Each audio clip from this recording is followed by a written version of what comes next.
अस्सलाम वालेकुम, मैं हूँ आपकी होस्ट शाइस्ता रज़ा और आप देख रहे हैं प्रोग्राम बनाम सरकार। जैसे ही पेट्रोलियम मसनूआत की कीमतों में इजाफा होता है, हम देखते हैं कि ज़रूरियात ज़िंदगी की हर चीज़ की कीमत को जैसे पर ही लग जाते हैं। चाहे हम बात कर लें आटा, चीनी, दाल, चावल की, या हम बात कर लें ट्रांसपोर्टेशन की। अगर हम कहीं भी जाते हैं, हम देखते हैं कि हर बंदा इसी बात का रोना रोता है कि चूँकि पेट्रोलियम मसनूआत की कीमतों में इजाफा हो गया है तो हमें ये चीज़ें महंगी मिल रही हैं पीछे से, इसीलिए हमने कीमतों में ऑटोमेटिकली इजाफा कर दिया है, जिसका कोई चेक एंड बैलेंस नहीं होता है। लेकिन जैसे ही पेट्रोलियम मसनूआत की कीमतों में कमी आती है, हम देखते हैं कि कीमतें वैसी ही बरकरार रहती हैं, उनमें रत्ती बराबर भी कमी नहीं आती है। और अगर ओहदेदारान से बात की जाती है तो उनका ये कहना होता है कि जब तक हमारे ऊपर कोई ऐसा बंदा मौजूद नहीं होगा, जब तक कोई ऐसा डिपार्टमेंट मौजूद ना हो जो हमें इंस्ट्रक्शंस दे, तब तक हम कीमतें कम नहीं करेंगे। आज के प्रोग्राम में हम यही जानने की कोशिश करेंगे कि हम लोग देख रहे हैं कि पेट्रोलियम मसनूआत की कीमतों में पर लीटर 40 रुपये कमी हुई है। इसके साथ साथ डीजल की कीमतों में भी कमी आई है, लेकिन महंगाई जूंगी तू है। आखिर इनको कौन कंट्रोल करता है? अगर बात करें सब्ज़ी और फ्रूट की, तो उसके लिए हम जाएंगे सब्ज़ी मंडी, ताकि हम देख सकें कि वहाँ पर क्या प्रोसेस होता है, वहाँ पर इनको चीज़ें किस तरीके से मिल रही हैं अब पेट्रोलियम मसनूआत की कीमतों में कमी के बायस, और ये लोग अब जो है वो कीमतें किस पर जो है वो आवाम को बेच रहे हैं। सबसे जो ज़्यादा इफेक्ट होता है वो होता है ट्रांसपोर्टेशन। अब चूँकि पेट्रोलियम मसनूआत की कीमतों में कमी हो गई है, तो हम ये भी देखेंगे कि क्या किरायों में कमी हुई है, और अगर नहीं हुई तो इसकी वजह क्या है। इन सब पर आज हम बात करेंगे बनाम सरकार। इस वक्त मैं कराची के इलाके सदर में मौजूद हूँ और मेरे पीछे आपको नज़र आ रहा होगा कि बस अड्डा मौजूद है, जहाँ से लोग जो है वो आउट ऑफ सिटी ट्रैवल कर रहे होते हैं। और जब भी पेट्रोलियम मसनूआत की कीमतों में इजाफा होता है तो सबसे ज़्यादा जो किराए बढ़ाए जाते हैं वो ट्रांसपोर्टेशन में बढ़ाए जाते हैं। तो यहाँ पर जो लोग ट्रैवल कर रहे हैं उनसे बात करेंगे, और उसके साथ साथ यहाँ पर ड्राइवर्स या अगर कोई बंदा इनका मौजूद है बस अड्डे का, तो उससे भी बात करके जानेंगे क्या कमी आई है किरायों में, और अगर नहीं आई है तो क्या उनका इरादा है कमी करने का। अच्छा बताइएगा कि आप देख रहे हैं पेट्रोलियम मसनूआत की कीमतों में कमी आई है, किराए कम हुए? किराया तो अभी वही है 1000 रुपये पहले भी 1000 था तकरीबन, पहले भी नहीं चल रहा मतलब था। जैसे ही पेट्रोल बढ़ता है, डीजल तो बढ़ता किराए है, बढ़ जाते हैं। कम होता है तो कम नहीं होते। क्या किया जा सकता है? अब ट्रांसपोर्ट माफिया के खिलाफ कोई एक्शन ले नहीं सकता। मतलब ये लोग किराया कम क्यों नहीं करते? अब इसकी वजह तो यही बताएंगे, हम तो नहीं बता सकते। पैसेंजर है, पैसेंजर मजबूर होता है, उसे सफ़र करना है, उसे अपने घर पहुंचना है किसी भी तरह, तो वो मजबूर है, उसे किराया तो देना है ना। आपने कभी बात की है जब आप टिकट लेने गए हो, पूछा है कि भाई अब तो कम हो गया, अब तो वो कम कहते कर हैं दो? आपकी मर्जी है, आप बैठना चाहते हो तो ठीक है, नहीं बैठना चाहते तो आप कहीं और चले जाओ। अच्छा, मतलब हम किराया कम नहीं करेंगे। किरायों में आज तो मुझे ज़्यादा ही लग रहे हैं, इससे पहले तो कम किराया था, आज तो इस बार तो बड़ा लग रहा है किराया। पहले कितना था, अब कितना हो गया? पहले तो मैं जाता रहा हूँ 500-600 में, आज भाई बता रहे हैं 700 रुपये। 700 रुपये? जी 700 रुपये। तो ये तो कह रहे हैं कि 10% कमी कर दी है, 3 दिन हो गए। ये तो इन्होंने उल्टे बढ़ा दिए हैं, 10% क्या 20% बढ़ा दिए ना, मुझे तो उल्टा ही लग रहा है निज़ाम। तो ये जो अभी पेट्रोलियम मसनूआत तो कम हुई है? पेट्रोलियम मसनूआत कम हुई है, वो डॉक्यूमेंट की हद तक है। नहीं देखे ना, पेट्रोल तो आपको देखें 40 रुपये कम ही मिल रहा है ना, डीजल भी आपका कम हो गया, पेट्रोल भी आपका कम हो गया। वो हमें पर्सनली तो उसका इफेक्ट पड़ा है, लेकिन हमें ये ट्रांसपोर्टेशन जो है इसके अंदर हमें कोई फ़र्क नहीं पड़ता। अभी आपके सामने 700 रुपये, अगर 600 रुपये इससे पहले हम दे रहे थे, 500 रुपये होता तो समझ में आता, अभी तो लेकिन 700 हो गए। अच्छा भाई, कम करने के बजाय जो है वो कीमतें बढ़ी हुई भी नज़र आ रही हैं। जा रहे हैं कहीं आप या काम करते हैं? मैं हैदराबाद जा रहा हूँ, यहाँ पे मैं एज अ पीजी डॉक्टर हूँ, वहाँ पे काम करता हूँ NICD में। असल में बात ये है कि आप जिस तरह से पूछना चाह रहे हैं कि ये चीज़ें कैसे बेहतर होंगी, असल में ये गाड़ियाँ ये चीज़ें चलने वाली किसी आम बंदे की नहीं होती है। ये एक बड़े गिरोह होते हैं, उनकी गाड़ियाँ होती हैं, तो उनको कोई कहने वाला नहीं होता। पाकिस्तान में वैसे भी लॉ एंड ऑर्डर तो होता नहीं है, तो उसमें ये है कि आम बंदा कुछ नहीं कर सकता। जब हम वोट दे रहे होते हैं तो हम हंस के नाच के वोट दे रहे होते हैं, उस वक्त जो है ना हमारे होश आवास काम नहीं कर रहे होते। तो ये काम ये अगर हम पे जुल्म करें तो ये कर सकते हैं, क्योंकि इनको हमने खुद नहीं चुना है। पेट्रोलियम मसनूआत की कीमतों में कमी आई है, किराए कम हुए? किराए पे कोई असर नहीं पड़ा, क्योंकि आपने पहले भी देखा होगा यहाँ पे 2-3 गाड़ियाँ जो कि पहले 600 रुपये में जा रही थी, जब मैं पहुँचा हूँ तो ये गाड़ी अब 700 रुपये में जा रही है। शाम तक ये 1000 तक या 800 तक जाएगी, लेकिन कोई कुछ नहीं कहेगा। और हम भी खामोशी से चढ़े जाएंगे, क्योंकि हमें भी पता है और हम सहने के आदी हो गए हैं, और हमारे साथ ये होता रहा है, बचपन से होता रहा है, तो आगे तक भी सहते रहेंगे ये चीज़। नहीं तो ये जैसे आप बात कर रहे हैं कि सुबह अगर दोपहर में 400 से हाँ। स्टार्ट हुआ है, हाँ। रात तक 1000 हो जाएगा इसका 1000 तक किराया। चला जाएगा। तो ये इनका कोई चेक एंड बैलेंस नहीं है? चेक एंड बैलेंस जो करने वाले हैं ना तो वो नहीं कर पाएंगे, क्योंकि हमारे पास ये होता है कि हमारे हैंड्स जो होते हैं फ्री नहीं होते हैं। कितना भी अच्छा बंदा यहाँ पे काम करने आए तो वो काम नहीं कर पाएगा यहाँ पे, तो इसलिए जो है ना चेक एंड बैलेंस करने वाले आज़ाद नहीं हैं, उनको आज़ाद किया जाए तो ये शायद हल हो सके। किरायों में कमी देख रहे हैं? नहीं, किराए में तो कोई कमी नहीं है। जुम्मे के दिन 700 रुपये लेते हैं ये, और पीर वाले दिन सुबह 700 रुपये लेते हैं, फिर बाकी 6 रुपये, कभी 600 लेते हैं। अब कोई जैसे शबरात या ईद का टाइम होता तो 1000 से 1200 भी लेते हैं, लेकिन 700 रुपये किराया किया हुआ है इन्होंने। नहीं तो अभी तो जैसे हमने देखा है पेट्रोल डीजल सस्ता हुआ है तो इन पर फ़र्क नहीं पड़ता है। इन पर अच्छा, जब महंगा होता है तो फर्क पड़ता है इनको, हाँ। जब सस्ता होता है तब क्यों नहीं फर्क पड़ता? ये कम नहीं करते हैं ये, वजह क्या है?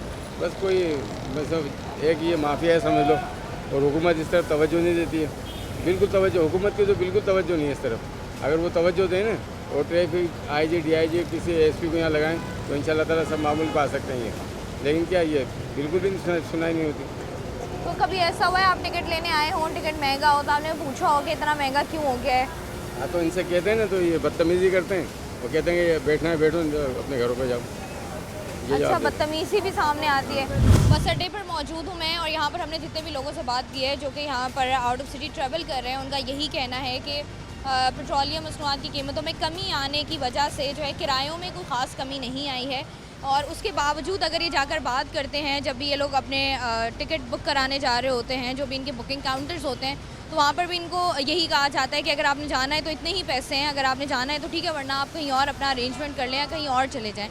कोई चेक एंड बैलेंस नहीं है, क्योंकि जो भी हमारे मसाइल जिस भी तबके में हम देख लें या जिस भी महकमे में हम देख लें, हम लोग देखते हैं कि वहाँ पर जो है वो कानून की बालादस्ती होती नहीं है, लोग अपनी मनमानियाँ कर रहे होते हैं। कुछ लोगों ने हमें ये भी कहा कि दोपहर में किराया और होता है, रात में जो है वो मज़ीद बढ़ा दिया जाता है। तो ज़रूरत इस बात की है कि हम लोग जो है वो ट्रांसपोर्टेशन के मसले को स्पेशली कराची में बहुत सीरियसली लें, ताकि ये जो है वो ख़राब से ख़राब तर होता जा रहा है, इस पर कोई ख़ास बेहतरी नहीं आ रही है। यहाँ से अब हम चलेंगे कराची ट्रांसपोर्ट इत्तेहाद के सदर इरशाद बुखारी साहब के पास, उनसे जाके पूछते हैं कि पेट्रोल कम हो गया, डीज़ल कम हो गया, तो किराए अभी तक कम क्यों नहीं हुए। कराची ट्रांसपोर्ट इत्तेहाद के सदर इरशाद बुखारी साहब हमारे साथ मौजूद हैं, आइए इनसे बात करते हैं। अस्सलाम वालेकुम सर। वालेकुम सलाम। सर ये बताइएगा कि जब पेट्रोलियम मसनूआत महंगी होती हैं तो जितने भी हमारे किराए होते हैं सारे जो है वो बढ़ जाते हैं, लेकिन जब पेट्रोलियम मसनूआत सस्ती होती हैं तब किराए नहीं कम होते, इसकी ये वजह बड़ा क्या? वैलिड सवाल है, 3 दिन से मैं जवाब दे रहा हूँ इसका। वो इसका जवाब ये है कि 1 सितंबर को हमारा डीजल की कीमतें बढ़ी 19 रुपये और कुछ पैसे, फिर 15 सितंबर को फिर बढ़ी 18 रुपये और कुछ पैसे, ये टोटल हो गए 37 रुपये, 37 रुपीज़। आप फिर 1 अक्टूबर को आ जाएं, 1 अक्टूबर को 11 रुपये कम हुए डीजल के, और फिर 15 तारीख को अभी 15 रुपये कम हुए, तो ये बन गए 26 रुपये और वो बढ़े 37 रुपये। मेरे नज़दीक, और कोई भी इंसाफ वाला आदमी होगा तो वो यही कहेगा कि कोई जस्टिफिकेशन नहीं बनती। या तो आप हमारी जितनी कीमतें थी उससे आप ज़्यादा कम, जैसे आपने पेट्रोल पे 40 रुपये कम किए, अच्छा किया, पेट्रोल यानी मोटरसाइकिल वाले या गरीब लोगों के लिए फ़ायदा हुआ, तो आपने हमारा 15 रुपये क्यों कम किया? हम तो कमर्शियल ट्रांसपोर्ट चलाते हैं, लोगों की सर्विस करते हैं, हमारा भी आप 40 रुपये कर देते ना। तो लिहाजा आप 37 रुपये इजाफा और 26 रुपये कमी, इस वजह से उसके बावजूद कल हमें सेक्रेटरी ट्रांसपोर्ट ने, secretary RTA regional transport authority ने कल बुलाया है, इजलास था, हम पीर वाले दिन इजलास बुला रहे हैं, कुछ कोशिश करते हैं थोड़ा बहुत कम करने की। अच्छा देखिए इरशाद बुखारी साहब, जैसे आप बात कर रहे हैं कि 37 रुपये बढ़े, 26 रुपये कम हो गए, तो जब 37 रुपये बढ़े आप लोगों ने किराए बढ़ाए, जी जी, अब जब 26 रुपये कम हो गए, तो चलो पूरे कम ना करें, फिर 37 रुपये ही कम करते नहीं हैं ना। नहीं, फिर पूरे कम ना करें, ना ना, इतना नहीं होता बेटा, नहीं नहीं, ऐसा नहीं होता, ऐसा नहीं होता। आप कोई गाड़ी लेके देते हैं हम सारे TV वालों को चलाएं, ये ऐसा नहीं होता। आप बताएं, 15 दिन के बाद 15 को कीमतें बढ़ी हैं, अभी कल परसों या आज कम कर देते हैं, 1 को फिर बढ़ जाएंगे, इस बात की क्या जस्टिफिकेशन है? फिर जो कम किए हुए किराए फिर पब्लिक फिर बढ़ाते हैं तो फिर लड़ाई होती है हमारी। हमें ये किया जाए कि हमारे लिए एक ऐसा तरीकाकार हुकूमत इख्तियार करे, जब कम हो ऑटोमेटिक एक हमारे साथ तरीक़ाकार हो कि ऑटोमेटिक काम हो जाए या बढ़े तो ऑटोमेटिक। अब ये होता ये है कि हमारे साथ झगड़ा लगा रहता है, 15 दिन के बाद तो कोई तरीका नहीं है ना कि उधर काम किया हमने, उधर 15 दिन बाद फिर बढ़ गए, फिर बढ़ाए, फिर काम, ये तरीका नहीं है। बहरहाल मैंने कैलकुलेशन किया, इसको चैलेंज करता हूँ, कोई भी मुझे चैलेंज करे कि जब हमारा काम नहीं होगा तो हम कैसे कम करेंगे। नहीं, जैसे आप बात करें नहीं, आप देखिए हमने 10 रुपये बढ़ाए, अब 5 रुपये का टिकट तो कोई भी नहीं है, अब 10 रुपये ही होते हैं बढ़ाने या कम करने। तो आप जैसे आप कह रहे हैं जी इतने कम किए, लेकिन उसके बावजूद आई एश्योर यू कि परसों हम बैठ के कुछ काम कर रहे हैं, मतलब कुछ आप कमी जी पेशी हो कंसिडर जाएगी। कर रहे हैं। जैसे आपने अभी बात की ना कि कोई ऐसा निज़ाम होना चाहिए कि ऑटोमेटिकली जब जी, प्राइस जी। बढ़े तो जी, बेटा, ये भी जी। बढ़ जाए पेट्रोलियम जी, जी, जी, और जी, कम जी। हो तो कम हो जी जाए। जी बेटा, बिल्कुल। लेकिन मैं ये ऑटोमेटिकली बढ़ जाते हैं, ऑटोमेटिकली कम नहीं होते। ऑटोमेटिकली काम नहीं होते। आप ज़रा हमारे पीछे तो आप आ गए हैं, उठ के जाएं ज़रा दुकानदारों के पास, किसी दूध वाले के पास, या आटा दाल घी चावल जो कोई फ्रूट वाले के पास जाएं, सब्ज़ी वाले के पास जाएं, वहाँ तो कोई कंट्रोल नहीं है। हम देखें, हम भी तो आपके साथ जो है ज़िंदगी गुजार रहे होते हैं ना। एक तरफ हम ट्रांसपोर्ट चला रहे होते हैं, वो जो सूरत हाल आप फेस करते हैं महंगाई की, वो हम भी फेस करते हैं। इस तरफ कोई नहीं देखता कि हमारे टायरों की कीमत बढ़ जाती है, हमारे पार्ट्स की कीमत बढ़ जाती है, हमारे लेबर की कीमत बढ़ जाती है। लिहाजा हमारे बहुत सारे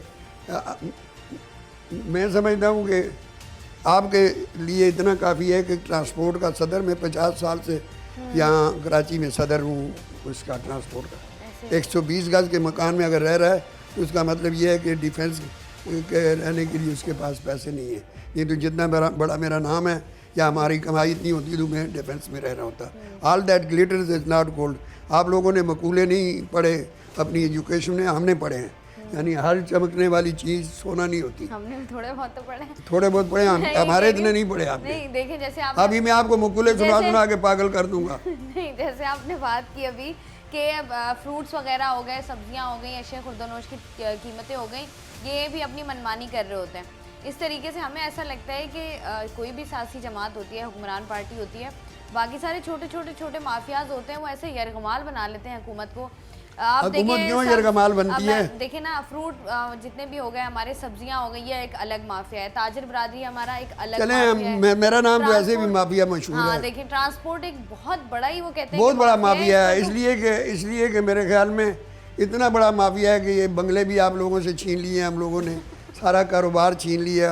और खुदा की बंदी, ये पुरानी गाड़ियाँ देखो, ये कोई एक्चुअल तो नहीं है, हमारा कोई बाप दादा का ये काम तो नहीं है, ये गाड़ियाँ कभी नहीं भी थी। आप इस बात का जवाब दें ज़रा। चलें आपके थ्रू एक हुकूमत से सवाल करता हूँ कि हमारे 2016 में किराए बढ़े ऑफिशियली, 7 साल से हमारे किराए नहीं बढ़े। फिर इस बात का जवाब है कोई? आप खुद ही बढ़ा लेते हैं ना। नहीं तो बढ़ाएंगे ना। देखिए नहीं, क्यों ना बढ़ाएंगे? क्या हम 7 साल देखते रहेंगे?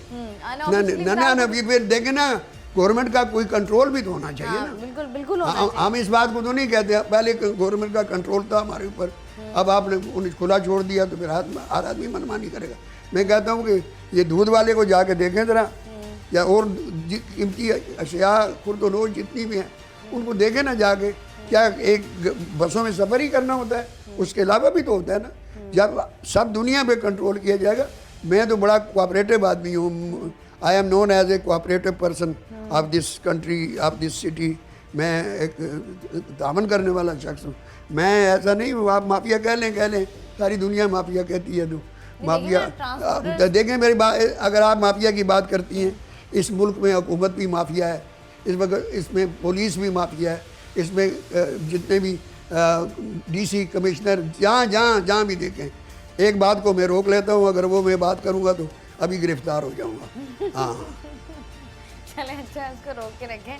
अब जैसे आपने बात की है, अभी ये पीपल्स बस सर्विस जब से स्टार्ट हुई है कराची में, अब वो आपको कह लें कि एक अच्छा बेहतर आपको सफरी सहूलत वो आपको दे रहे हैं। देखें जी, बिल्कुल आई अप्रिशिएट। लेकिन उसके कंपैरिजन में अगर हम बाकी बसेस देखें, क्योंकि बसेस की तो हम बात करते हैं कि देखो बेटा जी, वो 7-7 लाख की 7-7 करोड़ की बसें हैं। हमारी जो बसें हैं 15-20 लाख से ज़्यादा की कोई बस नहीं है, पुरानी बसें हैं। हम ये ज़माने से कहते आए हैं कि हमें कोई सब्सिडी दी जाए, हमें बैंक लोन्स दिए जाएं किस्तों पे। ये नासिर हुसैन शाह साहब थे, उनसे हमारी वज़ीर ट्रांसपोर्ट थे, पिछले टेनोर में तो मीटिंग होती रही। इस्लामाबाद में जाके प्लानिंग कमीशन वालों के साथ मीटिंग हुई हमारी। यहाँ जो अभी मेयर थे आजकल मुस्तफ़ा कमार साहब ने एक अच्छा काम किया, हमारी मीटिंग बुलाई कि आपको हम मरकज़ को लिखते हैं कि आपको कर्ज़े दिए जाएं और उसका मार्कअप न लिया जाए। हम बड़े खुश हुए, उन्होंने मरकज़ को लिखा, मरकज़ ने आगे से ठेंगा दिखाया। कहने का मतलब यह है कि आप बाहर के मुल्कों में जो शहर के अंदर गाड़ियाँ चलती हैं उनको सब्सिडी दी जाती है। देखें, हमारा स्टूडेंट का आधा किराया है वो भी तो हम देते हैं, लिहाजा हमें कोई सहूलतें दी जाएँ तो हम कोई हमारा बाप दादे का काम तो नहीं है कि जी गलत गाड़ियाँ चलानी है, पुरानी चलानी है। हम तैयार हैं, रेडी फॉर दैट। मैं ये बात कर रही हूँ कि देखें, एक तो आपका उनका अगर आप देखें किराया 50 रुपये, आपने कहीं भी जाना है 50 रुपये में आप चले जाते हैं। अब उनके कंपैरिजन में आप दूसरी बसेस वालों ने भी जो सफ़र वो 20 रुपए लेते थे, आप ज़रा बीबी जी 50 कर दिया। आप मेरी बात सुने, आप अंदर जाएं उन्होंने उनको गाड़ियाँ फ्री दी हैं, कोई कीमत नहीं ली। 10 साल की लीजिंग पे उन्होंने गाड़ियाँ दी हैं, उन ट्रांसपोर्टरों को मुफ्त मिली हैं वो गाड़ियाँ। ये आज मेरे हवाले करें, आप 50 की कह रही हैं, मैं 20 रुपये में चलाऊँगा। हमने कहा हमें दे ये गाड़ियाँ, हमें क्यों नहीं देते जो हम तजर्बा रखते हैं। ये देखें, आप उनकी तारीफ़ कर रही हैं, मैं भी खुश हूँ और मैंने कोई रास्ता नहीं रोका, मुझे कोई रुकावट नहीं है उनके लिए। शहर को अगर हम अच्छी सर्विस नहीं दे सकते, देखें मैं 1960 से यहाँ पे हूँ, मैं 20 साल का आया हूँ एबटाबाद से। 60 साल 62 साल से जो बंदा कराची में रह रहा है, मेरी शादी यहाँ हुई, मेरे बच्चे यहाँ पैदा हुए और वो भी जवान हुए शायद। तो इस शहर का मैं बई ख्वाह हूँ, बदख्वाह नहीं हूँ और मैं ट्रांसपोर्ट का सदर हूँ। लिहाजा मुझे कुछ रियायतें भी तो मिलनी चाहिए गवर्नमेंट की तरफ से। बाहर के मुल्कों में सब्सिडी दी जाती है, इंग्लैंड आप चले जाएं, जो अर्बन एरिया में गाड़ियाँ चलती हैं शहर के अंदर, उनको सब्सिडी दी जाती है। यहाँ तो यह है कि इस नाम की कोई चीज़ ही नहीं है हमारे लिए। तो फिर यही पुरानी गाड़ियाँ आपको मिलेंगी। जो गवर्नमेंट की गाड़ियाँ होती हैं वहाँ चोर बाजारी ज़्यादा होती है, वहाँ करप्शन ज़्यादा होती है, ये तयशुदा बात है। हम जिस तरह भी हैं, जैसे भी हैं, इन गाड़ियों को चलाते हैं कि हमें 4 पैसे कमाने होते हैं। जहाँ चोर बाजारी होती है, मैं इस बेस पे कह रहा हूँ, मुझे ये नहीं दुआ करता कि गाड़ियाँ खड़ी हो जाएं। क्यों खड़ी हो जाएं? इतना अच्छा रियायत दे रही हैं अभी लोगों को, जो पैसेंजर जितने भी सफ़र करते हैं। मैं कहता हूँ मुझे भी फैसिलिटी दे, मैं गाड़ियाँ चलाऊँगा। देखें, अब पेट्रोलियम मसनूआत, क्योंकि ट्रांसपोर्ट और पेट्रोल का ताल्लुक बड़ा आपस में, वो कहते हैं ना चोली दामन का साथ है। जैसे पेट्रोलियम मसनूआत की कीमतों में कमी, महंगाई मतलब बढ़ती है कीमतें, तो वो जो पहले बात करी थी, तो अब आप इस बात की यकीन दहानी करा रहे हैं कि पेट्रोल और डीजल की कीमतों में कमी आई है, तो ट्रांसपोर्टेशन में भी कहीं ना कहीं। मैं आपको कह रहा हूँ कि हमने मंडे को इजलास बुलाया हुआ है, आप अच्छी खबर सुनिए। अच्छी खबर सुनेंगे, ठीक है जी। इरशाद बुखारी साहब हमारे साथ मौजूद थे और इनका कहना यही है कि ट्रांसपोर्ट, जितना भी आप लोग सफ़र कर रहे होते हैं आप बसेस में, इनकी तरफ से कोशिश ये की जाएगी कि आपको बहुत जल्द एक अच्छी खबर सुनाई जाए। बहुत शुक्रिया।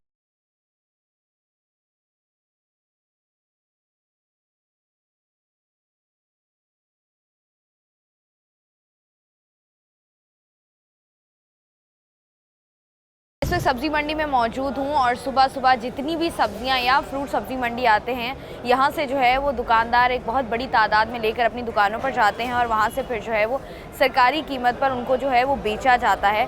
तो सब्ज़ी मंडी में मैं मौजूद हूँ, मेरे पीछे आपको नज़र आ रहा होगा कि यहाँ पर बहुत बड़ी तादाद में प्याज मौजूद हैं, आलू, लहसुन, अदरक मौजूद है। तो आइए इनसे जानते हैं कि पेट्रोलियम मसनूआत की कीमतों में तो कमी आ गई है, सब्ज़ियाँ अभी तक क्यों नहीं सस्ती हुई हैं? अस्सलाम वालेकुम। वालेकुम अस्सलाम। मुझे बताइएगा कि ये जो आपके पास जगह है पूरी, इसमें कौन कौन सी सब्जियां हैं जो आप बेच रहे हैं? हमारे यहाँ सिर्फ प्याज और आलू बिकते हैं। यहाँ पर लहसुन, प्याज और आलू, ये 3 आइटम बिकते हैं। और लहसुन, प्याज, आलू के पिछले हफ्ते क्या रेट थे? तो पिछले हफ्ते से तकरीबन 1 महीने से रेट 3000 रुपये मन है, मतलब 75 रुपये किलो। यहाँ तकरीबन 1 महीने 75 रुपये किलो प्याज बिक रहे हैं। और आलू भी तकरीबन 50 और 55 रुपये किलो के हिसाब से। यहाँ तो मन के हिसाब से बिकते हैं ना, थोक मार्केट है, तो किलो का हिसाब यही बनता है। तकरीबन 75 रुपये किलो प्याज बिक रहा है पिछले 1 महीने से, और आलू 50 से 55 रुपये किलो। और लहसुन का अंदाज़ा वो काफ़ी महंगे है, 10,000 रुपये मन है, वो 200 रुपये किलो है। 200 रुपये किलो है। अच्छा, ये जो हम देखते हैं कि आए रोज़ सब्जियाँ महंगी हो जाती हैं, तो जब दुकानदारों से बात की जाती है तो वो ये बात कहते हैं कि सब्जियाँ इसलिए महंगी हैं क्योंकि पेट्रोल महंगा है। पेट्रोलियम मसनूआत की कीमतों में इजाफा हो रहा है, इसलिए जो है वो हमारा ट्रांसपोर्टेशन का वो आता है, एक पूरा वो उनका जो फेयर का सिलसिला होता है कि हमारे किराए बढ़ जाते हैं, इसलिए जो है वो हम नहीं अफोर्ड कर सकते। लेकिन जब पेट्रोलियम मसनूआत की कीमतों में इतनी बड़ी कमी हुई है, सब्जियां सस्ती क्यों नहीं हुई अभी तक? पेट्रोल के जो मामलात है वो इतना बड़ा इसमें फ़र्क नहीं ला सकते हैं। ये आलू और सब्ज़ी है, ये तो मतलब ज़्यादा और कम के ऊपर है। अगर आलू प्याज फसल ज़्यादा होगा तब जाके इसका रेट कम होगा, अगर फसल कम होगा तो इसके रेट अप हो जाएंगे ऑटोमेटिकली।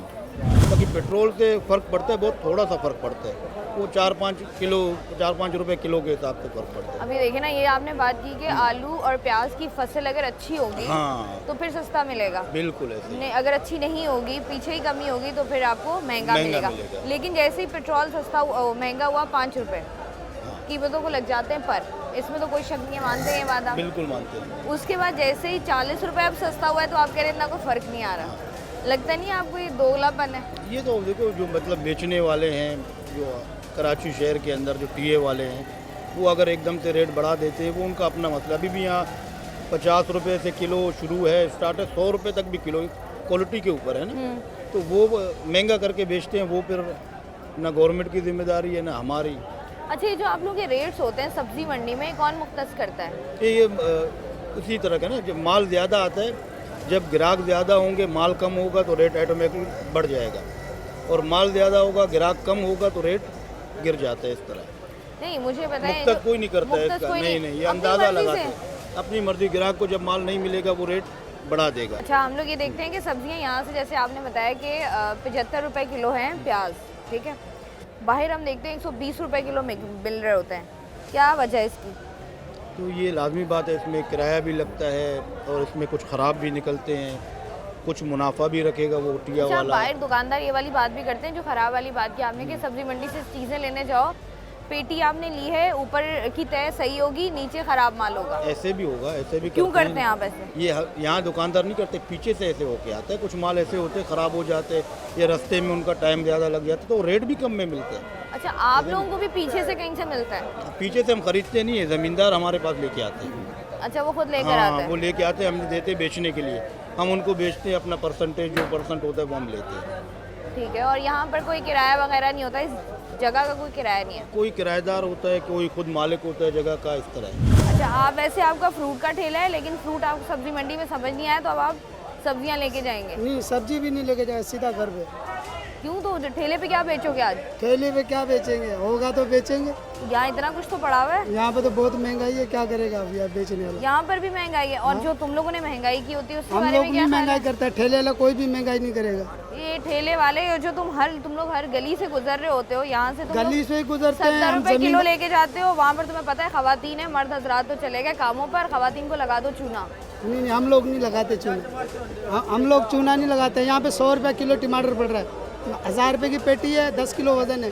यहाँ पे क्या ऐसा बेचेंगे ठेले वाले? ये 100 अभी यहाँ से 100 रुपए का तुम अगर टमाटर लेकर जाते हो, कितने 11 किलो वजन है, 1000 रुपये का पेटी है।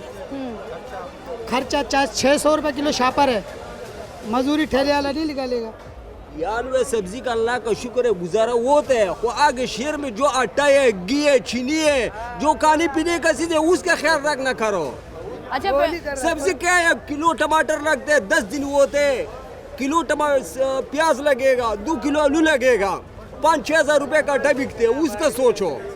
अच्छा, ये जो हम बात अंधेरे में हम लोग रखा हुआ तुम लोगों ने, ये शहर वाला क्या करता है, शहर में कुछ क्या हो रहा है? बात आटा, ये दाल, चीनी की आप बात कर रहे हैं, सब्जी का अल्लाह का शुक्र है गुजारा हो रहे। पेट्रोल सस्ता हुआ है तो ये दालें वगैरह पेट्रोल सस्ती सस्ता हुआ, कौन सा आटा सस्ता हो गया इस लोगों का? कल मैंने खरीदा 5,500 रुपए का थ्रोड़ा, सही है। जब 300 से ऊपर पेट्रोल था, इसी रेट में मिलता था, अभी भी इसी रेट मिलती है। क्या समझते हैं, जब पेट्रोल सस्ता होता है तो ये चीजें क्यों नहीं सस्ती आप होती? लोग आगे बढ़ाओ ना, हम लोग को क्या पता है, हम लोग तो अंधेरे में पड़ा हुए हैं। तो क्या क्या चीजें हैं जो पहले भी उसी रेट पर थी और अभी भी उसी रेट पर है? घी खाली 50 रुपए सस्ता हो गया, चीनी सस्ता हो गया 20-30 रुपए, वो जो महंगा चीजें क्या सस्ता हो गया, सारा ऊपर जा रहे।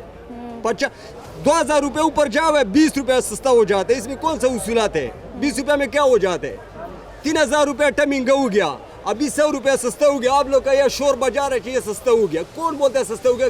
सब लोग बैठे हुए, सस्ता हो गया ये। हाँ, ये सस्ता हो गया, सब महंगाई है। 3000 रुपये टैमिंग हो गए, 3000। मुझे ये बात बताएं, पहले पेट्रोल जब महंगा हुआ 10 रुपए, 20 रुपए, 30 रुपए, पेट्रोल 96 रुपए से गिए हुए 96 रुपए तक, अभी 50 रुपए सस्ता हो गया। ये कौन बोलता है सस्ता हो गया? ये तो थोड़ी बहुत, तो पहले थोड़ी बहुत इसमें से काम नहीं होते। जब 100 किलो हमारे ऊपर पड़ा होता है ना, नीचे तड़पते, 105 किलो कोई असर नहीं पड़ाते। तो बड़े महंगाई लोग मर जाते हैं, अब बंदा डालते, गरीब लोग का क्या हालात है। मैं पाकिस्तान में देखता कि गरीबों को खून बड़ा पीते हैं। आपको क्या लगता है कि महंगाई कम किस कदर महंगाई कम होनी चाहिए? महंगाई इस बात से, जो हमारा बड़ा लोग है, ये गरीब लोग का पैसे कीन के अपना पेट भरते हैं। पाकिस्तान में ये छोटा लोग से अपना घर पालते, बड़ा लोग को। ये मजदूर भाई लोग क्या से कमाते? किसी को बोले भाई तुम्हारा 1000 रुपये बताओ, बोले मजदूरी का किसी का होते। आगे बड़ा बड़ा सेठ लोग लगा हुआ, मजदूर का पेट भर गया, खाली मजदूरों का फिक्र है। बड़ा बड़ा जो इदारे करते हैं, बड़ा बड़ा प्रोग्राम चलाते हैं, उसका पूछना नहीं है। मुझे एक बात बताएं, क्या करते हैं आप? बस हम क्या बोले भाई, जो चीज़ें है ना वो सबके सामने है, कोई इधर गरीब का कोई नहीं पूछता है। जो चीज़ है अपना जेब में डालते हैं, कोई आवाम के बारे में कोई नहीं पूछता है भाई। जो इधर हर दुकान में आटा अलग अलग रेट का है, कोई चीज़ नहीं है। पेट्रोल अगर सस्ता करे तो चीनी बढ़ा रहा है, चीनी सस्ता होता है तो दाल बढ़ जाता है भाई। हम तो पेट्रोल नहीं पीते हैं ना, हम तो भाई खाने का कोई चीज़, हम 700 हमारा दिहाड़िया रात को खर्चा 1200-1500 रुपये लगता है, तो हम बाकी किधर से लावे? अच्छा, सब्जियों का बताएं, सब्जियां कम हुई हैं, पेट्रोल कम हुआ है? तो इधर कोई फर्क नहीं हुआ है, क्योंकि कोई बंदा जो पूछने वाला हो तो कोई चीज़ सस्ता हुआ है ना, तो एक बंदे हुए अपना जेब डालते, उसको क्या वो खरीदता है नहीं, उसको पीछे सारा बाहर से पका हुआ आता है उसका बच्चों को, तो उसको हमारा बारे में क्या ख्याल है? कोई फिक्र नहीं है। क्या करते हैं आप यहाँ पे? हमारा ये कहना है, इसराइल का और फ़लस्तीन का जंग चल रहा है, हम बस जाएगा उस जंग में, हमारी गुजारिश है उधर जंग में भेज दिया जाए, हम शहीद हो जाए, बस इस महंगाई से बच जाएंगे, रुतबा शहीदी का लेंगे। ये बड़े वज़ीर आज़म से गुजारिश है कि हमें फ़लस्तीन भेजा जाए, मुसलमानों की हम मदद करेंगे, हम उधर बस शहीद होगा। आपकी क्या दुकान वगैरह है? नहीं जी, मेरे 2 रेडियाँ हैं, एक मेट्रो रेल में लगती है और एक मस्जिद के साथ लगती है, 2 रेडियाँ हमारी। अच्छा, तो उसके लिए सारी जो आपने अपनी भरी हुई है सुजुकी, उसके लिए भरी हुई है आपने? हाँ जी हाँ, इसमें दूसरा पपीता है और बाकी मीठा वगैरह लिया है, सेब लिया है, सब मिक्स फ्रूट लिया हुआ है। अच्छा, रोज़ लेके जाते हैं आप? नहीं, आज पहले तो थोड़ा महंगाई कम थी तो डेली ले जाते, जब भी पैसा माल महंगा हो गया इस वजह से 2 दिन का एक साथ ले जा रहे हैं हम लोग। तो मुझे बताएं, ये जो भी पेट्रोलियम मसनूआत की कीमतें कम हुई हैं, उससे कुछ फ़र्क नहीं पड़ा? पैसे नीचे नहीं आए? नहीं, ये तो असर तो होना चाहिए, क्योंकि पहले जब 50 रुपये बढ़ा था तो इन लोगों ने एक साथ किराए भी बढ़ाए थे और इसके रेट भी बढ़ गए थे। अभी तो डीजल भी माशाल्लाह कम हुआ, पेट्रोल भी कम हुआ, लेकिन वो समरात आवाम तक नहीं पहुंची अभी तक। तो ये आपने गाड़ी जो कराई है, इन्होंने किराए कम किए आपने? नहीं, ये लोग तो थोड़ा बहुत जो है ना सही है, ये कम किया है, लेकिन जो बड़े बड़े माशिखोर लोग हैं, अड़ती लोग हैं, मसला तो उनका है। अगर वो माल कम करेंगे तो हम लोग आगे पीछे हुए ना माल कम करेंगे हम लोग।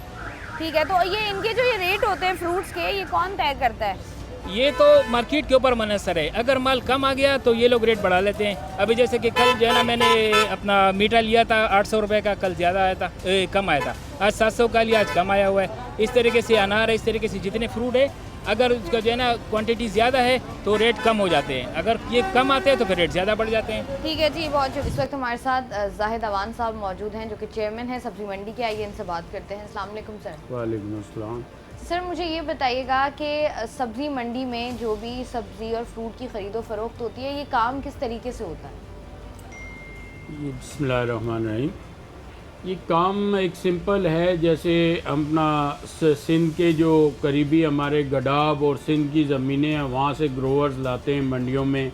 अगर सिंध का सीज़न होता है, जैसे सब्ज़ी है, ग्रीन वेजिटेबल्स है ताज़ी, जो वो यहाँ नज़दीक से आती हैं, मलीर से, गडाब से, सिंध के कुछ नज़दीक ठट्ठा और जामशोरो इन एरिया से आती हैं।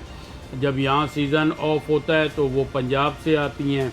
इसी तरह बलूचिस्तान से आलू प्याज पंजाब से सीज़न अलग होता है उसका टाइमिंग, और इसी तरह बलूचिस्तान से आती हैं। मुख्तलिफ़ प्याज के सीज़न बलूचिस्तान का जब होता है वहाँ से आता है। तो इस तरह ये सिलसिला पाकिस्तान से चलता रहता है। जब कोई शॉर्टेज आ जाती है बिल्कुल बारिशों से या कोई खुदाई आफात से ऐसा डिज़ास्टर आता है, तो फिर वो हम बाहर से मंगाते हैं, ईरान और नेबर कंट्रीज़ इंडिया, उनसे सप्लाई लेते हैं। अच्छा, तो ये सब्ज़ी आपके पास सब्ज़ी मंडी में पहुंच गई, चाहे पंजाब से, सिंध से या बलूचिस्तान से या आउट ऑफ कंट्री, मुझे बताइएगा फिर यहाँ से जब जाती है दुकानदारों के पास, तो ये जो ख़रीदो फ़रोख्त का सिलसिला होता है, इसका कोई रेट लिस्ट होती है या किस तरीके से आप लोग इसकी कीमतों का तयन किस तरीके से करते हैं? देखें, इसका जो मैकेनिज़्म होता है वो होता तो दुनिया भर में यूँ होता है कि हमारे यहाँ कोई डिफरेंट है इसका सिस्टम, कोई सिस्टम बनाया नहीं गया ऐसा कोई ठोस सिस्टम। जो हमारी इस बारे में कई बार मेरी खुद कमिश्नर कराची सिंध सेक्रेटरीट में मीटिंग्स हुई हैं, उनमें हमने आवाज़ उठाई है कि जहाँ ज़मींदार के पास से, ग्रोवर्स के पास से माल निकलता है तो वहाँ पर केजी या पर टन के हिसाब से क्वालिटी वाइज ए क्वालिटी, बी क्वालिटी रेट तय होता है और उस पर ट्रांसपोर्टेशन और वेस्टेज के पैसे रखकर और एक रेट फिक्स हो जाता है और वो होलसेल मार्केटों में आती हैं जिसमें होलसेलर अपना एक 10% या 15 या 20% मार्जिन रख के ए बी सी क्वालिटी वो फ़रोख्त करता है। तो इसी तरह रिटेलर फिर जो है जो क्वालिटी लेते हैं तो अपना मार्जिन और वेस्टेज यहाँ से रख के 10% वेस्टेज रख लेते हैं, मार्जिन 15% या 10% रखते हैं, तो एक रेट फिक्स होके मार्केटों में चीज़ एक आम आदमी तक पहुँचती है। दुनिया भर का तो ये एक तरीक़ाकार है, लेकिन हमारे यहाँ कोई ऐसा तरीक़ाकार, कोई ऐसा सिस्टम, कोई ऐसा मैकेनिज़्म इम्प्लीमेंट आज तक उस पर बातों की हद तक तो हो जाते हैं, अमल दरामद नहीं होता उस पर। हम तजवीज़ें दे देते हैं गवर्नमेंट के इदारों को, लेकिन उस पर इम्प्लीमेंट नहीं किया जाता, जिसकी वजह से ग्रोवर्स भी अपनी मनमानी कीमतों पर देता है होलसेलर्स को और होलसेलर भी जो हैं वो फिर अपनी तरीक़ाकार इख्तियार करके कोई किस तरह रेट पर बेचता है, कोई किस तरह रेट पर बेचता है। इसी तरह फिर रिटेलर हैं वो यहाँ से ले जाते हैं तो उनकी अपनी कीमत वो तय करते हैं और अपनी मनमानी करते हैं, जिसका इम्पैक्ट जो है गरीब आदमी भुगतता है। तो ये चीज़ें तो हैं, ये फैक्ट्स हैं, यहाँ एक कोताहियाँ हैं जिसकी वजह से एक आम आदमी भुगतता है। लेकिन अफसोस के साथ कहना ये पड़ता है कि जो इदारे हैं, अब मिसाल के तौर पे बैरो एंड सप्लाई का जैसे आपने पूछा, इनके रेट कौन तय करता है? उसूलन कानूनन जो है गवर्नमेंट की तरफ से बैरो एंड सप्लाई का इदारा है जो कि रेट लिस्ट निकाल के हमारी मार्केट कमेटी का इदारा है उसको देते हैं, तो वो आगे रेट लिस्ट निकालते हैं, लेकिन वो कंटिन्यूटी नहीं है। या फिर जब मीडिया एक्टिव होता है ख़ासकर रमज़ानों में, तो फिर मीडिया के डर से कि मीडिया हाईलाइट करेगा, शोर मचेगा, तो वो फ़ौरन भागते हैं। उन दिनों रेट लिस्ट निकलते हैं और चालान वगैरह होते हैं। आम दिनों में रेट लिस्ट निकलते हैं लेकिन उस तरह से कंटिन्यू उस पर फॉलो नहीं किया जाता और उस पर नज़र नहीं रखी जाती। अब रिसेंट जो कुछ दिनों में एक एसी असिस्टेंट एसी गुलजारे जी जो हमारे एरिए के हैं वो आते हैं, चक्कर एक हफ़्ते में लगाते हैं या कुछ दिन बाद लगाते हैं, उनके साथ उनके असिस्टेंट तो चेक एंड बैलेंस कर रहे हैं। लेकिन ये हम चाहते हैं कि इस पर कंटिन्यू इदारे का एक ऑफिस मंडी में हो जो चेक करे, जो होलसेलर को भी चेक करे और रिटेलर को भी चेक करे कि इस तरह से इस तरह का मैकेनिज़्म होना चाहिए जिसके तहत काम ना हो तो फिर वो आगे उसके ख़िलाफ़ लीगल एक्शन ले, ताकि लोग उसको अपना रेट्स पर आएँ और लोग उस तरीक़ाकार को अपनाएं। अच्छा, वैसे ये वाली बात है जो आप बात कर रहे हैं कि ग्रोवर का अपना रेट होता है, उसके बाद आप होलसेलर का अपना है, रिटेलर का अपना है। जब तक चीज़ एक जो भी फ्रूट या सब्ज़ी है वो आम आदमी तक पहुंचती है, तब तक मेरे ख्याल से को 4 से 5 लोग ऐसे होते हैं जो कि अपना प्रॉफिट रख चुके होते हैं। फिर आवाम कहती है कि महंगाई हो गई है। अब हम ये देखते हैं कि जो सबसे मेजर रीज़न होता है वो ये होता है कि पेट्रोलियम मसनूआत की कीमतें जो हैं उनमें इतना इजाफा हो गया है, तो हम क्या करें, हमें पीछे से सब्ज़ी महंगी मिल रही है या हमारा ट्रांसपोर्टेशन का खर्चा है। लेकिन अब हम देख रहे हैं कि पेट्रोलियम मसनूआत की कीमतों में 40 रुपये फ़ी लीटर कमी हुई है। उसके बावजूद कुछ भी ऐसा, ना कोई सब्ज़ी ना कोई फ्रूट, कोई एक चीज़ ऐसी नहीं है जो सस्ती हुई हो। तो इसकी क्या वजह समझते हैं आप? बिल्कुल, इसकी देखें, इसमें कोई दो राय नहीं है। जो डीज़ल की कीमतें, पेट्रोल, ख़ासकर डीज़ल जो कमर्शियल गाड़ियां चलती हैं वो डीज़ल से रिलेटेड होती हैं, और डीज़ल उसमें जब कॉस्ट बढ़ती है तो उसका हमारे किरायों में असर बढ़ जाता है। फॉर एग्ज़ाम्पल, पंजाब से एक गाड़ी आती है तो उस पर हम 1.5 लाख रुपए किराया देते हैं, तो उस पर 40 से 50 हज़ार रुपये बढ़ जाता है। इसी तरह स्वाद से गाड़ी आ रही होती है तो उस पर लाख रुपए बढ़ जाता है। तो जाहिर सी बात है, ना वो ट्रेडर्स अपनी जेब से देगा, ना ग्रोवर्स अपनी जेब से देगा, वो सेल करके उस चीज़ से ही निकलना है जो चीज़ हम सेल करेंगे। और रही बात, आपने कहा कि 4 जगह प्रॉफिट होता है तो आखिर में आके नहीं, इस तरह नहीं है। जाहिर सी बात है, ग्रोवर्स जो है वो ग्रो करता है, उसने ज़मीन ठेके पे ली हुई होती है ज़मींदार से, उसका एक तय अमाउंट होता है, वो उसने पे करना होता है। फिर उसमें अपना खाद है, पानी है, आप बिल देख लें, हमें पानी, बिजली कहाँ जा रही है, ग्रोवर्स कहाँ से उसको, जब ग्रोवर्स बिजली महंगी लेगा और बिजली नहीं होगी तो वो डीज़ल इस्तेमाल करेगा, और जब डीज़ल इस्तेमाल करेगा तो उसका इम्पैक्ट हमारे रिटेलर तक आता है ऑटोमेटिकली घूमकर। तो ये चीज़ें तो गवर्नमेंट को सोचनी चाहिए कि इन चीज़ों को मेंटेन रखें, और वहाँ भी चेक एंड बैलेंस करें कि अगर मिसाल के तौर पे डीज़ल 40 रुपये सस्ता हुआ है तो ट्रांसपोर्टर को उनके जो बड़े एसोसिएशंस हैं उनसे मीटिंग करके फौरी तौर पे किराए को रिड्यूस करें, उस पर इम्प्लीमेंट करें। जाहिर है वो हमसे कम लेंगे, इसी तरह हमारा कम होगा। अब वो ग्रोवर्स जो है यहाँ पर बेचते हैं, हम एक अपना 10% कमीशन हमारी होती है, और हम तो एज इट इज़ वो माल को सेल कर देते हैं, उसमें हमारा कोई और कंसर्न नहीं होता रिटेलर को। रिटेलर आगे फिर अपना मार्जिन कितना रखते हैं, ये काम जो है ये सारा है बेयर एंड सप्लाई इदारे का काम।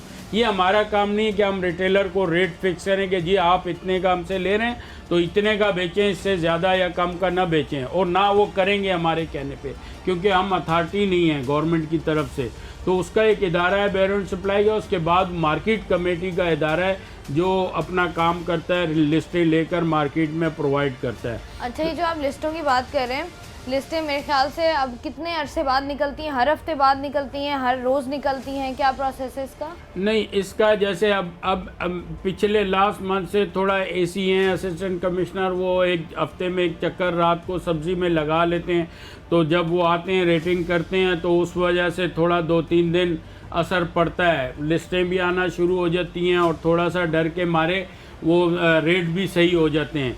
लेकिन फिर वही है कि महीनों उसका फिर कोई दाद पुरसी वाला होता नहीं है। तो यहाँ पाकिस्तान में तो आपको पता है, जिसकी लाठी उसकी भैंस, डंडे का जोर है। जब तक एक गवर्नमेंट इम्प्लीमेंट किसी चीज़ पे नहीं कराएगी तो हमारे लोग इजी इस तरह से कोई इम्प्लीमेंट करते नहीं है किसी चीज़ पे। जाहिद अवान साहब भी यही बात कर रहे थे कि जब तक ऊपर से प्रेशर ना दिया जाए, जब तक हायर अथॉरिटीज़ कोई एक्शन ना लें, तब तक निचली सतह पर कोई भी बंदा जो है वो प्रॉपर्ली अपना काम जो है वो सही तरीके से सरअंजाम नहीं देता है। पेट्रोलियम मसनूआत की बढ़ती हुई कीमतों पर जब सब्ज़ी और फ्रूट के रेट्स बढ़ जाते हैं, वहाँ पर जैसे ही इनमें कमी आती है तो ट्रांसपोर्टेशंस की जानिब से जितने भी हमारे ट्रांसपोर्टर्स हैं या जितने भी बाकी सब्ज़ी या फ्रूट्स बेचने वाले हैं, उनकी तरफ से भी थोड़ी बहुत कीमतें जो हैं वो कम नहीं की जाती हैं, जिसकी वजह से महंगाई जो है वो कम नहीं हो पाती।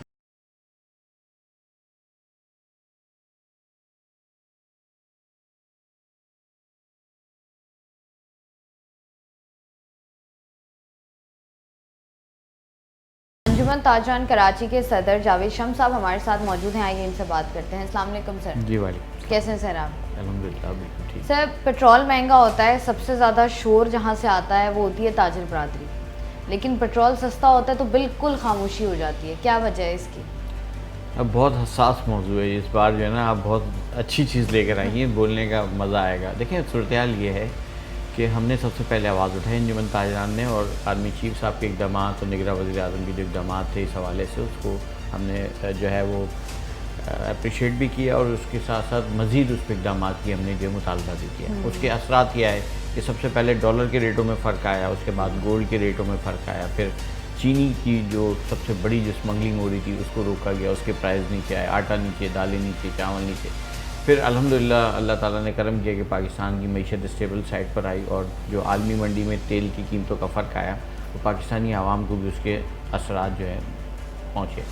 अब सूरत जो आपके सवाल से पैदा होती है वो ये है कि इसके सम्राट जो आम आवाम तक नहीं आ रहे, उसकी क्या वजूहत हैं। देखिए, ये एक 70-75 साल का फैलाया हुआ एक ऐसा घोरक धंधा है कि जिसके कोने पकड़ने या जब उस तक पहुंचना जो है वो मुमकिन नहीं है, बहुत मुश्किल तरीन हालात में है।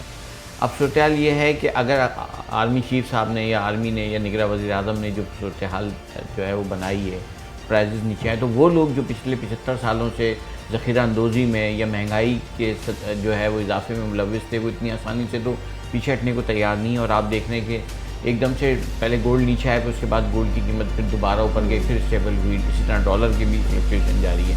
यकीनन इसके सबरात आने चाहिए। और जिस तरीके से तमाम रोज़मर्रा अशिया की कीमतों में फ़र्क आया और लीटर 40 रुपये लीटर जो है वो पेट्रोल की कीमत का फ़र्क है, ये बहुत बड़ा फ़र्क है। किसी ट्रांसपोर्टर ने इस पर जो है वो 2 रुपये कम करने को मुनासिब नहीं समझा है। इवन ये कि हुकूमत सिंध की जानिब से चलने वाली जो ट्रांसपोर्ट है, जो 75 साल के बाद पहली मरतबा कराची के शहरियों को मुयसर आई, उस पर भी कोई फ़र्क नहीं पड़ा। ओवरऑल पाकिस्तान में भी कहीं ट्रांसपोर्ट के किराए में कमी नज़र नहीं आ रही। इसका मकसद ये है कि जो लोग इस माफिया का हिस्सा हैं, जो लोग इस पर काबिज़ हैं, वो किसी सूरत भी हुकूमती इक़दाम या अफवाज पाकिस्तान की तरफ से की जाने वाले आर्मी चीफ के इक़दाम को जो है वो आवाम तक पहुँचने नहीं दे रहे। पेट्रोल महंगा होता है तब तो कोई लिस्ट जारी नहीं होती, कहीं से किसी को कोई अहकामात नहीं मिलते कि अब आप 2 रुपये बढ़ा दें, अब आप 10 रुपये बढ़ा दें। यहाँ पर पेट्रोल फ़ी लीटर 2 रुपये बढ़ा नहीं, वहाँ पर आपको जो है वो हर चीज़ में 10-20 रुपये आपको इजाफा बड़ी आसानी से मिल जाता है। जब कम करने की बात आती है तब आप लोग कहते हैं कि आप जब तक हमें ऊपर से कोई नहीं कहेगा हम नहीं कम करेंगे। मतलब लगता नहीं है कि जैसे आपने खुद ही बढ़ा भी दिए वैसे खुद ही कम भी करने चाहिए। बिल्कुल ऐसे ही है। देखें, एक छोटी सी मिसाल देता हूँ मैं, जहाँ रोज़मर्रा अशिया की कीमतों में तवाज़ुन नहीं हो पा रहा है, इसी तरह इलेक्ट्रॉनिक्स की फील्ड से हम वाबस्ता हैं। अगर पेट्रोल की कीमत में 10 रुपये या 20 रुपये का इजाफा होता है तो जो प्लास्टिक की मसनूआत हैं, चाहे वो किचन अप्लाइंसेस हो या गैस अप्लाइंसेस हो या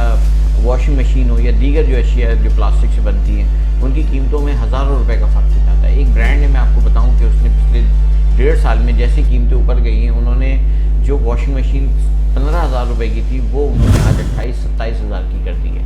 लेकिन बदकिस्मती से देखें कि अब तक जो है कीमतों में इतना बड़ा फ़र्क आ गया 50 रुपये के करीब। कोई कंपनी अपना रेट जो है वो नीचे करने के लिए तैयार नहीं है। और ये अब हमें आगे देखें, जो अल्फाज मैंने भी कुछ देर पहले आपके साथ शेयर किए, अपनी दिल की बात आपसे शेयर की कि मैं आवाम को ये बात कहना चाहता हूँ कि ताजिर किसी सूरत भी महंगाई का हिस्सा नहीं है। ये वो माफिया है जो महंगाई को लाती भी है और मुस्तहकम भी करती है। बहुत बड़ा माफिया है। हम कहीं भी चले जाएं वो कहते हैं ताजिर अपने आप में एक बहुत बड़ा माफिया है। भाई ताजिर किसी की नहीं सुनता। यहाँ से कोई अहकामात आए ताजिर बरादरी हड़ताल पे चली गई। नहीं, देखें यहाँ पर कहा इतने पैसे कम कर दो। अब कमिश्नर कराची साहब ने दूध के प्राइसेस कम किए, वो दूध जी हम 2 दिन बाद दूध बंद कर देंगे। इसमें ना मैकेनिज्म नहीं है। ट्रांसपोर्ट की आपने बात की, ट्रांसपोर्टेशन की बात की आपने, जहाँ पर आपको अहकामात आएंगे वहाँ आप अपनी गाड़ियाँ खड़ी करके एहतजाज शुरू कर देंगे। बिल्कुल सही कह रही हैं आप। देखिए शाइस्ता, सूरत हाल ये है कि एक मैकेनिज्म होता है हर चीज़ को हैंडल करने का। आज तक 76 साल में वो बना ही नहीं। हमने तो बार बार आपके प्रोग्रामों में भी यही कहा है कि आप एक ऐसा जो है वो दायरा कार बनाएं जिसमें सबकी गिरफ्त हो। अब जहाँ पे दूध की कीमतें नहीं आ रही थी नीचे, वहाँ जाहिर बात है कुछ इदारों ने, कुछ लोगों ने वहाँ ज़ाती तौर पे जाके रब्ता किया, उनको बावर कराया कि ये मुमकिन है कि आप रेट नीचे लाएं। तो 300 से आज 220 या 200 रुपये लीटर जो है दूध मिल रहा है ना गरीब आदमी को। इसी तरीके से अगर ट्रांसपोर्टर से फौरी तौर पे जैसे ही पेट्रोल की कीमतें कम हुई तो कमिश्नर साहब की टीमों को चाहिए था कि वो ट्रांसपोर्टर से रब्ता करते, उनको कहते कि जी कीमतों में फ़र्क क्यों नहीं आ रहा। इसी तरीके से जो हमारी इंडस्ट्री है वो गुजरांवाला गुजरात की इंडस्ट्री है मेन, जहाँ पे बर्तन भी बनते हैं, इलेक्ट्रॉनिक आइटम भी हैं। फिर फैसलाबाद हमारी एक बहुत बड़ी मंडी है जहाँ से कपड़ा हमारे पूरे पाकिस्तान में और दुनिया भर में जाता है। तो वहाँ क्यों नहीं रब्ते किए जाते, वहाँ की इंतज़ामिया क्यों नहीं उन लोगों से। देखें रिटेलर जो होता है ना, ताजिर बेसिकली, आप एक छोटी सी एक चीज़ को थोड़ा डिफ़ाइन करें कि जो छोटा ताजिर है वो बेसिकली रिटेलर होता है। वो ग्रास रूट के लोगों से रब्ते का एक ज़रिया होता है। फैक्ट्री से चीज़ बनती है या इम्पोर्ट होती है, वो फिर होलसेलर तक आती है, होलसेलर से फिर वो डिस्ट्रीब्यूटर से जो है वो रिटेलर तक आती है, वो सेल करता है। अब पीछे जो 3 हाथ हैं वो क्या कर रहे हैं पीछे। इसी तरीके से बहुत सारी चीज़ें हैं। हम यही कर सकते हैं कि जी हम जो चीज़ हमारे पास मौजूद है, हमारे पास रेट में कम आती है, हम रेट कम कर देते हैं। अभी हमारे कुछ कंपनीज़ ने पंखों में रेटों में कमी की है तो हमने रेट में कमी कर दी है। लेकिन ऐसा मुमकिन नहीं हो रहा है कि फौरी तौर पे जो है वो इतना बड़ा जो फ़र्क आया है 40 रुपये या 50 रुपये का 15 दिन में, तो वो फ़र्क जो है लोगों तक नहीं पहुंच पा रहा। हम भी हैरान हैं। हम भी कोशिशें कर रहे हैं कि ताजिर बिरादरी के तौर पे लोगों को ये बावर कराएं, ताजिरों को, कि देखें अपने स्टॉक को कम रखें। एक तो हमारे यहाँ ये एक बड़ा मरहला है, मसाइल का एक मंबा कह लें कि लोग जो है वो चीज़ों को बड़ा जमा करके रखते हैं। ज़ख़ीरा अंदोज़ी है ना, क्वांटिटी। जावेद साहब देखें, फिर यही वही बात आ गई ना कि जहाँ आप लालच करेंगे वहाँ भुगतना तो पड़ेगा ना। सोने की मुर्गी आप एक ही दफ़ा ज़िबा कर देंगे तो फिर आपको अंडे तो नहीं देंगे। बिल्कुल, ये चीज़ जो है ना, ये अब हम ताजिरों को सोचनी चाहिए। हाँ, ये सोचने वाली हमें अपना स्टॉक कम रखना चाहिए ताकि कीमतों में फ़र्क के हिसाब से हम स्टॉक को मेंटेन कर सकें। अब हम ये कहते हैं कि जी हमारे पास तो नया जो है पुराना स्टॉक रखा है, नया आएगा तो रेट कम होगा, लेकिन नहीं। मैं कहता हूँ कि जब आप कीमतों में फ़र्क डालते हैं, जब कीमत बढ़ती है तो आप बढ़ा देते हैं, जबकि आपके पास स्टॉक पुराना होता है। इसका मकसद हम इस्लामी शार से भी बहुत दूर हैं, हम अपने असल कॉस्ट से भी दूर हैं। लोगों को हम वो फैज़ नहीं दे पा रहे, क्योंकि तिजारत जो है आप सल्लल्लाहु अलैहि वसल्लम की सुन्नत है और उसको हम अदा करने की कोशिश कर रहे हैं। हम उस पर पूरा तो नहीं उतर सकते, लेकिन करीब भी नहीं जा रहे कि ये बिल्कुल उस दायरे के अंदर भी नहीं। ऐसे ही बिल्कुल आप नहीं कह नहीं सकता कि ये सूरत हाल बहुत गलत है। इस पर हम सबको सोचना चाहिए और इंशाअल्लाह ये एक 2-4 दिन गुजर जाएँ तो कमिंग वीक में जो है अंजुमन ताजरान कराची की ताजिर बिरादरी के साथ एक इजलास मुनक्किद कर रही है, जिसमें जो बड़ी बड़ी तमाम एसोसिएशन से उनको बुलाया जाएगा और इसके ज़रिए जो है आम ताजिर तक ये बात पहुंचाई जाएगी कि देखें हमने इस मुल्क को चलाना है, आवाम को सपोर्ट करना है। लोग एक वक्त की रोटी से बेजार हो गए थे, अपने बच्चों को एक वक्त का सुबह का नाश्ता नहीं दे पा रहे थे। अब अल्लाह अल्लाह करके चीज़ों में फ़र्क आया।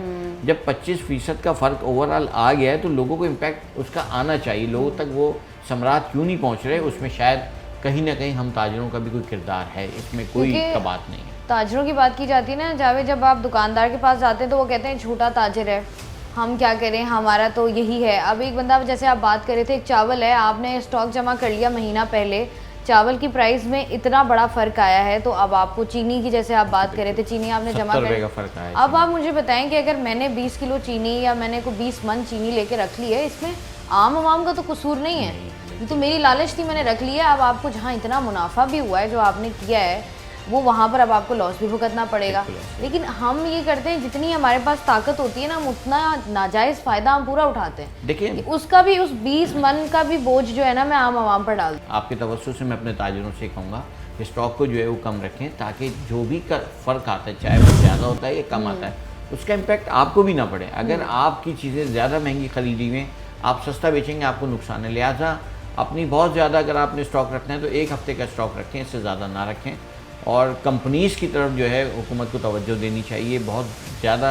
ये बार बार कहता हूँ कि कंपनीज सेल टैक्स ले रही होती हैं, लेकिन वो गवर्नमेंट ऑफ पाकिस्तान को जमा नहीं हो रहा होता है। लाखों यूनिट बना रहे होते हैं, लेकिन वो चंद लाख यूनिट जो है वो बताते हैं और उनकी जो मिलियंस और क्वांटिटी जो है वो चल रही होती है प्रोडक्शन के अंदर।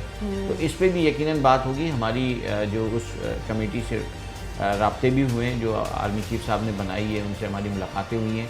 हमने वो सारी चीज़ें उनके सामने रखी हैं कि देखें ये पैरामीटर्स हैं, ये बैरियर्स हैं, जिनको हटाएंगे तो आवाम को ज़्यादा रिलीफ होगा। और अब रिलीफ आना चाहिए, लोग बहुत परेशान हैं। अल्हम्दुलिल्लाह आपने देखा है शाइस्ता कि हम सभी परेशान थे कहीं ना कहीं, और वो तबका जो मज़दूर तबका था, रोज़ाना कमाने वाला था, वो तो अंगश्ते बदंदा था, परेशान था, लाचार था, और वो यही सोचता था कि शाम को बच्चों को रोटी मैं खिला पाऊँगा या नहीं।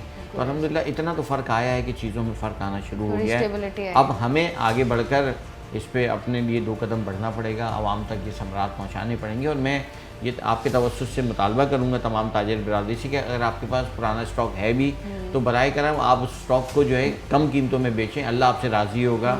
और आप इस मुबारक महीने में, इन अच्छी सातों में जो है आवाम को जब रिलीफ देंगे तो अल्लाह खुद ब खुद आपको दूसरे ज़रिया से जो है उस पर मदद करेंगे और नफ़ा आपको खुद ब खुद मिलेगा इंशाअल्लाह। बेशक जी, बेशक। बहुत बहुत शुक्रिया जावेद शम्स साहब हमारे साथ मौजूद थे। आज का प्रोग्राम करने के बाद हमें इस चीज़ का तो अंदाज़ा हो गया कि अशिया खुर्दनोश की कीमतों में अगर सरकारी सतह पर कमी कर भी दी जाए तो मार्केट्स वगैरह में आपको ये चीज़ें जो हैं वो सस्ती नहीं मिलती हैं। इसकी बुनियादी वजह यही होती है कि ज़ख़ीरा अंदोज़ी कर दी जाती है, उसके बाद जो है वो चीज़ों को या इतना महंगा पहले ही लेके रख लिया जाता है कि बाद में जब उन चीज़ों को सरकारी सतह पर उनके रेट्स कम किए जाते हैं तो जो दुकानदार होते हैं, जो रिटेलर्स होते हैं, जो सेलर्स होते हैं, उनको जो है वो उस तरीके से फ़ायदा नहीं बल्कि नुकसान हो रहा होता है, क्योंकि उन्होंने वो चीज़ महंगे दामों ख़रीदी होती है। इसलिए फिर वो जो है वो कीमतों में उस तरीके से जो है वो कमी करते नहीं हैं, जिसकी वजह से आवाम को इस सेक्टर में जो है वो ख़ासा सफ़र करना पड़ता है। अगर बात करें सब्ज़ी और फ्रूट्स की, तो जब हम सब्ज़ी मंडी में मौजूद थे वहाँ पर भी हमने देखा कि असिस्टेंट कमिश्नर की जानिब से या एसीज़ डीसीज़ की जानिब से जो है वो इनको प्राइस लिस्ट तो दी जाती है, लेकिन चूँकि हम इतने कामचोर हैं हम लोग जो है वो लिस्टें लेते नहीं हैं जाकर, चूँकि हमें फ्री ऑफ कॉस्ट मिलती हैं वहाँ से। और इनका कहना ये होता है कि ये हमारा काम नहीं है। दुकानदार ये चाहते हैं कि जो भी एसीज़ या डीसीज़ वहाँ पर मौजूद हैं वो इनको आकर इनकी दुकानों पर या इनके ठेलों पर आकर इनको वो प्राइस लिस्ट थमाएँ, ताकि जो है इनको पता हो कि इस रेट पर ये सब्ज़ी मिल रही है। ना सब्ज़ी मंडी में आपको मुकर्ररा रेट पर सामान मिलता है, और जब वहाँ से ही आपको मुकर्ररा रेट पर सामान नहीं मिल रहा तो आप तवक्को कर ही नहीं सकते कि आपको बचत बाज़ारों में या फिर आपको सब्ज़ी फ़रोश या जितने भी आपको फ्रूट्स वाले हैं वो आपको सस्ती सब्ज़ी या सस्ता फ्रूट देंगे। मुख्तलिफ लोगों से भी जब हमने बात की तो उनका भी कहना यही है कि हम लोग क्या करें, इतनी महंगाई हो जाती है, इतनी कीमतें बढ़ा दी जाती हैं पेट्रोलियम मसनूआत की कीमतों में, और फिर थोड़ा सा जो है वो उसको कुछ अर्से बाद कम कर दिया जाता है, तो हमारे लिए मैनेज करना बड़ा मुश्किल होता है। ट्रांसपोर्ट की बात की जाए तो हम सब लोग ही जानते हैं कि ट्रांसपोर्टर्स अपनी मर्ज़ी के मालिक हैं। उनका जब दिल चाहता है वो किराया बढ़ा देते हैं, जब उनका दिल चाहता है वो कम कर लेते हैं। उनका पेट्रोलियम मसनूआत की कीमतों में कमी से कोई ख़ास ताल्लुक़ हमें नज़र आता नहीं है। इस पर जो है हम लोगों ने पूरा प्रोग्राम इस तरीके से कंक्लूड करने की कोशिश कर रहे हैं कि जितनी भी महंगाई हो जाती है, हमारे मुल्क में कानून जो है उसको इतना स्ट्रॉन्ग अब हो जाना चाहिए कि अगर आप कहीं ना कहीं हुकूमती सतह पर चीज़ों को कम कर रहे हैं, रेट्स को कम कर रहे हैं, तो आवाम को वो रिलीफ उन तक पहुँचे, आवाम को वो सुख का सांस आए। क्योंकि जब आपने वो चीज़ें महंगी की थी तो आवाम ने सफ़र किया था, लेकिन अब अगर आप उन कीमतों में कमी कर रहे हैं तो आवाम को वो रिलीफ मिलना चाहिए। चाहे ये मसनूई कमी की गई है, चाहे ये लंबे अरसे के लिए है, कुछ भी है, आवाम जो है वो इस रिलीफ की हकदार है। मैं हूँ आपकी होस्ट शाइस्ता रज़ा। प्रोग्राम बनाम सरकार से मुझे दीजिए इजाज़त। अपना ख्याल रखिएगा। अल्लाह।